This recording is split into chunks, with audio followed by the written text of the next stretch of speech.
or maybe it doesn't have enough storage for video. There it goes. We'll see. We shall see. Okay. I have like the cloud storage, so she should work. Oh, yeah. It's all right. We'll splice her together. Anyways, so for me, it took like 3 years to find God in the whole process, and it was just completely To find him or to stop being mad at him, or all of the above. I would say because I didn't have a deep relationship with him. Okay, so you needed to really find him before you could be mad. I knew he was there, but I didn't think he really related to me. Right, He didn't understand what I was going through. Of course not. Of course not. No. So, anyways, I think for me, I buffered for years, distracted, and that's still kind of my go-to. Yeah, and I think it's a lot of people's go-to. Like, how do you buffer? I work more. Okay. I work more. I shop. Me too. I love shopping. Feels good. It feels so good. I was just looking at some shorts. Like I need shorts, but it's never obviously going to get cool here, so maybe I do need shorts. Yeah, you do need shorts. You need fall shorts. Fall shorts. Fall there shorts. you go. No, I just bought some stuff at Target yesterday and then bought more furniture. Anyways, my point is Buffer. So I will buffer instead of pivot. We're gonna be like buffer. So that's what I do, or I'll work more. I'll do that to distract me. Some people scroll, drink, whatever. I will scroll like whenever I think in the moment. I think sometimes in that moment, sometimes moments are really hard. Absolutely. So thick and hard and heavy. And I'm sorry, but I just may need to play a little Candy Crush. Yeah. While we're having this conversation. Absolutely. Because I can't deal with what's happening. So I would do that for a little bit. Clifton's like, you need a Candy Crush budget. And I'm like, don't judge me. But anyways, so I think it was like a redirect of my attention, things like that. And I think now, finally, I think I got served the word no probably when she was 7 or 8. And he was like, no. I'm not going to heal her. I'm not going to change her. Okay, Yes. She is who she is. It's time to live in that. Okay. Yes. So I received that no loud and clear. And what's funny is like when God speaks to you, and if God hasn't spoke to you, you may think I'm bananas, but it does happen, and it's happened to me multiple times. And there's no questioning it. It's like, oh crap. Right. There's like no there's no talking out of it. Yeah. And like he's told me a few things. He's like, she is mine, not now, and no. So. And that I all haven't sucks. got a yes yet. That all sucks. I think you have gotten yeses. I just think that they don't look like the yes that you wanted them to look like. Well, I get yeses in other arenas of our life. Yeah. Not in this arena. Like I don't get the yes. Yeah. You don't get your yes. Mm-hmm. When you get to heaven, you might see that he said yes to a lot of things, but they weren't your yes. They were his I see yes. that he says yes to a lot of things. Yeah. And I'm like, well, that's great. But, right. Can we do this instead? Yeah. And it doesn't. I it tend doesn't to. work because if you flip the script and you're like, oh yeah, doesn't work at all. It doesn't work. I tend to like. I'm the tantrum thrower. Oh, you are. I am. What do you do? Like when you're mad at God? When Like you're in the no? lots of tears. Lots of tears, and hurt and angsty teenager almost. I've gotten better as I've gotten older, but definitely a very big emotional response. Very big emotional response. And now I think it's interesting that we're talking about this because I've been re-examining the messy mingling and like, do I continue doing this part of it? Is this even worth it? We have more to talk about on that because God spoke to me on that. And we need to talk about that. Now you're scaring me. Well, I didn't even remember until you just brought it up. I look at it. Talk about that. Yeah, and so I look at it and I'm like, okay, so I pray in the morning, like our hands open, like whatever's is of me, let it slip through my fingers, and what's of you for this ministry, let it stay. But sometimes I'm like, I don't want to open my hands because what if he lets this whole thing slip through and I didn't realize how much I associated my purpose and my identity to what I do day in and day out for this ministry, regardless of what the impact it's having for the kingdom. Does that make sense? Oh yeah. So I'm out there and doing it because I've found something to do outside of wife, kid, mom, homemaker. So I'll speak to that just a little bit. One, it's funny that you said open hands because another mom, our nanny works for another mom, and she said the mom has special needs kids. Right. Dang dog. Anyways, and she said, because she struggles with the same thing I do, having like nursing staff and people not being there versus not having people to depend on. And she's like, if I find that I live and if I have these people in my home and I have them with an open hand, she's like, it's such a more beneficial process. She said, I'm able to actually receive the gifts that they're giving our family. Right. She's like, as soon as I close my hands, it's when a lot of discontention and Yeah. disappointment Yeah. happen. And I'm like, gosh, dang it. Right. Why are you But- giving me that wisdom? I know. But I was going to tell you what's funny is that you're finding your identity in the messy mingling. Right. So, And my identity doesn't reside there. It resides in with- God. and who the true you is. Yeah. And that's not that. What that is ego. Yeah. Oh, for sure. Yeah. Only And because pride. I just had that realization about Yeah. myself. Letting go of that one other thing. Yeah. Oh, I'm yeah, like, yeah, that yeah. was just, that was a lot of that was ego. Wanting Yeah. to be wanted outside the home. Wanting Right. to be valued. And I don't think that's a bad thing. No, but I think it's But your intention behind how you do it matters. I think so too. And whether if it's your calling and whether if it's what God's intent for you Right. is where the defining line is. Because we can reach for things out of ego. We can try and do things and feel that Yeah. what is that when people give you praise? That not praise, but that not Accolades? accolades? That's not your No, word. I that's can not tell. the word. When people give you they say you're worthy of something. Yeah. They're valuing they're putting a value Yeah. on something that maybe you're insecure about or that's Right. new, especially when you've lived a life of but when you're in the home for so long. Well, there's no one there your kids aren't going to say, Mom, you're doing such a great job. Like there's, do all this. yeah. I'm just kidding. You're such a liar. There's not that measuring stick for motherhood. There just No. isn't. Most days you feel like a failure as a mother, or you're just barely surviving. To make every other mother feel better, we had a complete fail last night. Yeah. I went to dinner with some friends, and Clifton said, "Oh, I'm gonna take." I guess he told me he was taking Luke to swim. He's like, "Does he have swim tonight?" And I'm like, "Yeah." I'm like, "Don't to ask me questions as I'm walking out Right, the door." right. He didn't have swim, and he dropped him off, Yeah. and poor Luke just sat there. Yeah. For 45 minutes until Clifton came back out, and he was pissed. Well, He got in the car, and he was like, "I hate you, Dad." we all have So- those moments. But now we're buying him a phone, So then it's a beneficial moment for I him. guess so. He's like, well, good. Yeah. I'll sit there any day. I think sometimes I avoid the no. That was to make all the other moms feel better. If you Right? think you're failing today. If you're failing today, We we're dropped our all kid off and failing. left him. Yeah. And he had I've no done that idea. He before. doesn't even know his phone number. But then again, who knows any phone number these days? Right. My kids, I don't think know their address. Two of them. One of them. Luke knows his address. Levi. Like you need to know your address. You're Let's go. old enough that you need to know your address. They know our neighborhood. They don't know I their think the address. idea is if you have to call 911. Yeah. Mm-hmm. Yeah, know your address. So I tend to, because the no is going to bring about change that is probably not going to feel good in the moment. Because you don't like change. No, but I've gotten better. Mm-hmm. But I definitely like I said at the beginning, I was dealing with some anxiety this morning because nobody was playing by the rules or following the schedule. And These kids. I Don't they know. the- And the pets, like, just follow the rules, Harley. That's all I need you No, to do. you made eye contact now. Yes. He's in. He's in. Go. So when the no comes in, it means that I'm going to have to feel the feelings. And I don't know if I want to feel those feelings right now. So I'm going to do some avoidance. Oh, yes. You know, I'm just going to pretend that we're not really pushing me that way. And then it's going to probably bring along some trials and some challenges that I was never intended to experience. But because I'm in avoidance, because I don't want to feel the feelings, I'm bringing on more stressors and challenges in my life that were never meant to be there. Instead of just walking in the no and walking in the feeling faith. it. Yeah. Living in the know is living in the faith that he has something better planned. Yes. You know what's Yeah. funny is I just realized that I thought for me living in the know was Allie not receiving a healing this side of heaven, and I just realized I'm currently living in the know right now, not having any nursing care. Yeah. Like he keeps sending people, Yeah. and they're like they're a no every time, Right. and I keep pushing it. And like 6 Yeah. months ago, I said I'm like, I've thought about just taking care of Allie No, independently. you said that like a year ago. I'm calling like you a out, year sister. ago. Because It you've was- said it to me. And I'm like, but it would have been it would have been uncomfortable, and it would have been changed. It changes and your it would life. have been Makes more very work different. for It takes, I have to check my ego at the door because I don't get to work as much, and I have to do, but I get to focus on her. And I thought about it. I'm like, you know what? I'm just going to enjoy this time and what he's given us because I don't think in a year I would regret it.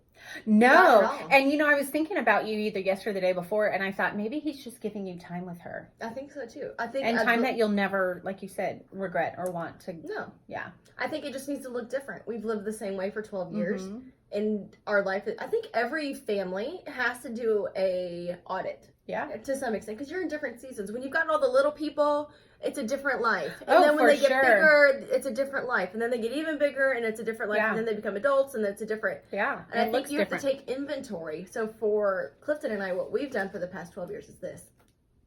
Yeah. Freeze. Freeze and like Freeze, just do nothing. Yeah. Yeah. Do nothing. We felt this call to do different things. And we're like, no. Yeah. And so for this is the first time in our lives we're like, huh. Yeah. It doesn't have to be that way. No, and We can live in the know. We can still have.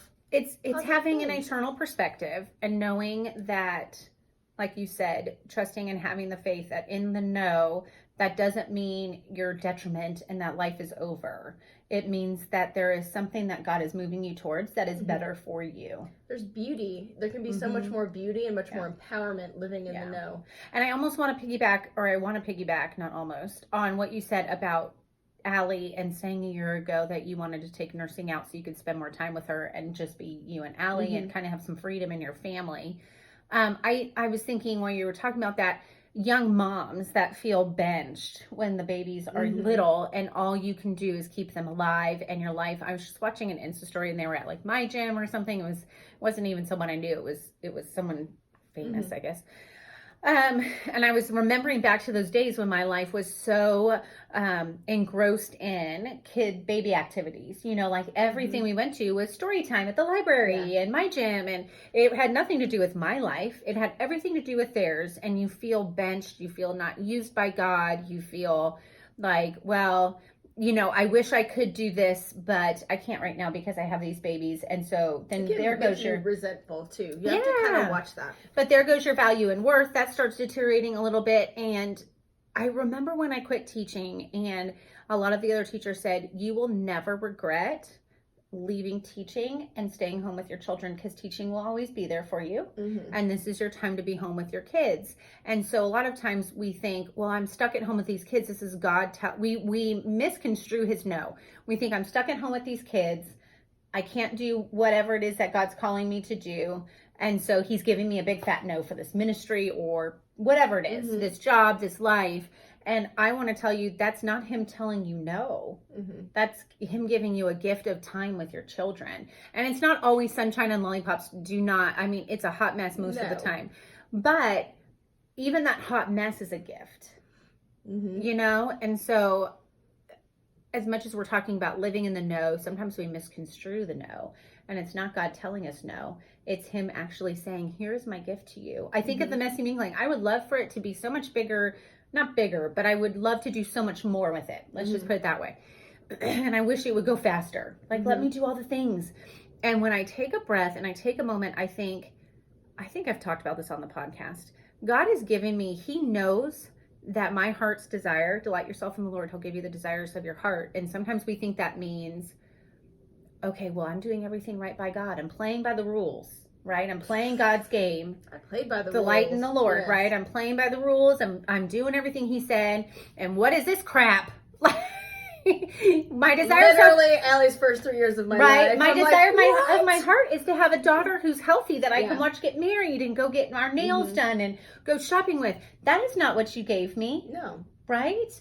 And I've delighted myself in you, and why are you giving me this? Or my friend who's gone through infertility, like, okay, I followed all the rules and I can't have a baby, but that's the desire of my heart. But I look at my life right now and like, he knows my desire for what the messy mingling is. And I pray that my desire is surrendered so that my desire becomes his desire, if that didn't sound confusing. But I think he knows me best. And he knows that I want to be home for my kids. And he knows I don't want to miss their life. That was why the reason I stayed home from the very beginning was I don't want to miss his life. I didn't want a daycare worker to see his first step. That for me personally, No judgment on no. any, That was Levi's a at personal Mother's Day preschool right now. My third went to preschool at 18 months old, so it all So changes. did mine. Yeah. We needed to get out of the house. I'm like, you gotta go. Yes, but he's given me a gift in that he's given me the time to be home with my kids but still dabble in this ministry that he knows I'm passionate about. Well, let's not call it Let's not call it dapple. Let's call it it's dabble, not dapple. Dabble. You're not. Whatever. I'm making a new word. I know. You're refining yourself. For sure. You're refining, and For you're sure. becoming more confident, and you're becoming more. It's just gonna. I want to use the word thicker. It's just gonna be thicker and more like in depth. more I rich. get it. Yeah. Rich.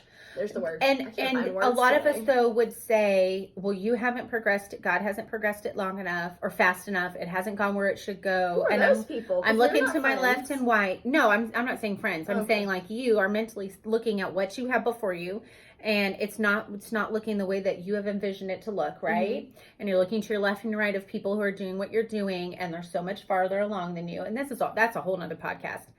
But and so you think God's maybe telling you no. But when you take a deep breath and you look at your life and you say, oh no, he's just giving me a gift. Like you said with Allie, he's given me a gift. This nursing, not having nurses is a stress.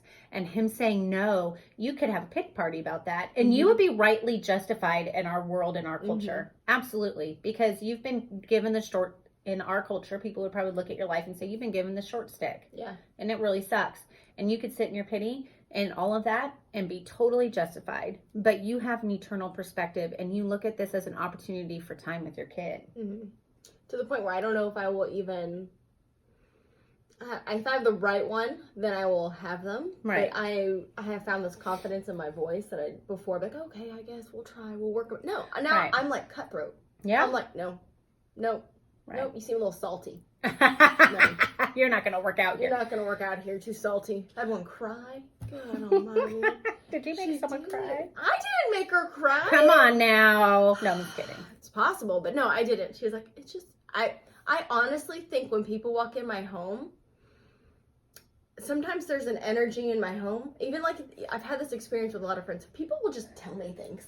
Like they just start talking and I'm like, oh, okay. We're going there. Yeah. Which is fine. Right. But it was very much like that. She started getting into, she was like, well, I just got a divorce. And then she just, all this emotion just mercy. erupted and she starts crying. And I'm like, you know, what did I tell her? Oh, she was talking about, I said, your pain. I go, I see your pain. Totally into therapy. She turned it into a couch session I like did. last I go, week. I'm like, I see your pain. And I go, we all have pain. It's just wrapped in a different present. I go, but it's still the same equivalent amount of pain. I go, and so you're rightful just to feel how you, I was like, fucking hell. And then you're like, cross her off. Well, and then she's like, oh, and I live an hour away. And I go, look. And then it got serious. I'm like, look, I would not be a newly single mom and have my childcare an hour away from my job. No. I go, you can have a good day. Like, gonna I don't be a even no. know what else to say. I'm like, Right. that's not going to work. Anyway, So why do you Side note. think people don't want to live in the know? Or why do it's you think they uncomfortable avoid because it requires change. One, it requires a mental shift, and it takes you out of control of a situation to some extent. I don't think to some extent. I think that you're out of control regardless, and that just reminds you that you're out of control of it. Well, and I think it's a reminder that I fix your hair. I feel like my eyelashes grab them. I love it. I feel like it's you have an image or a thought when we're younger or whenever. I think people, depending on their life experiences, how long they carry this vision of what their life is supposed to look like or what they want it to look like. Yes. And then when you get the no or the not now, or Yeah. it's hard to see the blessing in it. Yeah. And it's uncomfortable. And sometimes the no calls you to something that is hard. Yeah. Very hard. Yeah. And we don't like hard things. We're people. We don't. We want to be comfortable and we want it to be easy. But yet, even in the comfort and the ease, we find discontentment. And so, which is... Because we're supposed to feel the feelings. Exactly. Yeah. And you're supposed to Yeah. be doing things that drive you. It goes back to the human experience you talk Yes. about. It drives you to the human experience. Living in the know drives you there. When we buffer and we distract and we redirect our attention, we're driving away from that. And that's all that God is calling us to. He has a bigger... We're here each day and we're just like, oh, I gotta go to the store, I gotta do this. And we are so in the minutia of the little things. Yeah. We forget that God's got a bigger plan. For sure. That has nothing... Our hopes and our dreams and our happiness have nothing to do with God's agenda. Totally. His agenda Totally. is like, find me, love me, serve me, and bring other people. Yeah. That's his agenda. And then when our little world isn't working out, Right. we forget that it's not because It's not about us. It's not about us. It's Yeah. about his agenda. And I think that perspective is a hard perspective for people, especially in our culture where we all just look at what's for me. It's a very me culture. Right. Well, when you were Very talking about Allison, you not having nurses affects you. In fact, I don't get to work. Yeah. I remember when the boys were little. And I love work. Right. And well, it's selfish, right? And Super. it's not to say that you're not important and you shouldn't do things for yourself, but we are in such a self-serving Mm-hmm. time in our culture. I remember when the boys were little and I was teaching preschool and I had one of our teacher's kids in my class, and she said something. She had a couple of good things that, you know, when you like have mom friends and they say some things and you latch on and you're like, oh, that's some wisdom right there. I'm going to use that. Yeah. So she said that she noticed that she would get frustrated in her parenting because a lot of her kids' behavior, whatever it was that was happening with them, was seeping into what she needed in that moment. I need to get this done. I need to do this, or I want to do this. And so she's like, I really realized how selfish I was. And not to say that my whole life is cowering to my children, but we seem so inconvenienced by them because they're disrupting our lives. And that's a real selfish perspective. I feel And the most. Go ahead. No, We could I'm say not that sure. we could say that about people too. Like people have needs, and then that's infiltrating our time, our life, or whatever. Anyways, That is like the nail.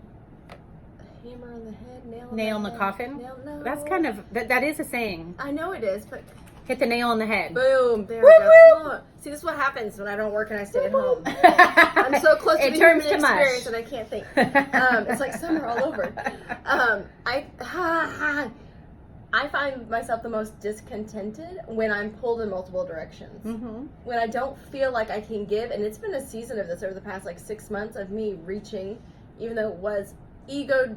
Looking now, I see it was ego driven. Yes, I'm capable and I'm worthy of all of these things, but now is not the time. Yeah, yeah. And I found myself pissy, just pissy all the time, and just mad. Why is he barking? Because he wants to be on the podcast. Oh, Harley, no Grady. barking. I found myself angry all the time, and I've had a few friends say to me, "You don't have to worry about Sarah. She always has somewhere else she has to be. Mm. Sarah never stays too long." Because Well, that's a slap in the face. Holy smokes, man. Well, A good slap, I guess. 'Cause maybe and it this was helps said to you. me years ago, so it's always been in my head. It's always been in my head, and then I don't have a ton of close female friends where I spend enough time for them to make that Assumption. I don't know, observation. Yeah. There it is. Observation of that, and then I noticed that in myself. I'm always like, well, all right, I've got to go. Right. And I cheat myself out of that connection with someone. And hanging out with Kristen, like whenever we would go places, I'm always in a rush to like, all right, let's do this. And I think we get stuck in that, and she just chats with everybody. Yeah, she's a huge southerner for sure. Everyone's her friend. Oh my god! And I'm like, we gotta go. And I'm like, in my mind, Panic. I'm like, I've got to. And so for me, it's a reminder to myself that he's so dumb. I can't even with him today.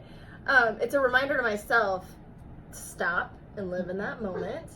And it's a reminder that that I've lost all the words in my head. But I think we can wrap up with this because Did I get off track on that one? no. Okay. No. But now I'm going to lose what you said. Oh, in the moment. We need to live in the moment of no. We need to live in the feelings. We are creating a society that can't cope.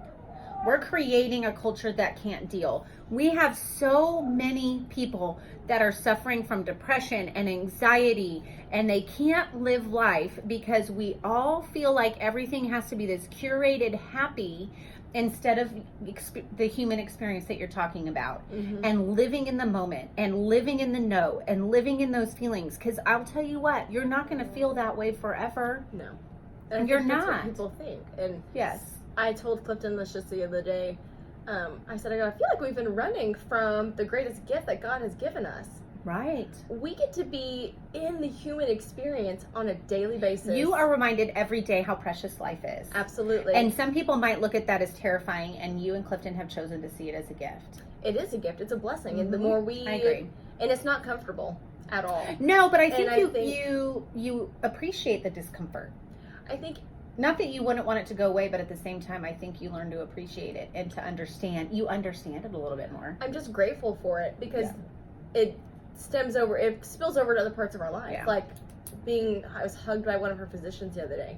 And why was it my first instinct when I started to cry to pull away? Right. Like, what was right. that? I'm like, Because you don't want to feel it. I don't want to feel it. No. And I don't want to show emotion. To me, that's weakness. I don't need to be Because weepy. we've created this society that's like that, where we just don't feel anymore, and that's just that's a crock of BS. It just is. God felt, he wept, he felt the pain and the suffering of other people. He felt everything we feel, and we have a disconnect from that.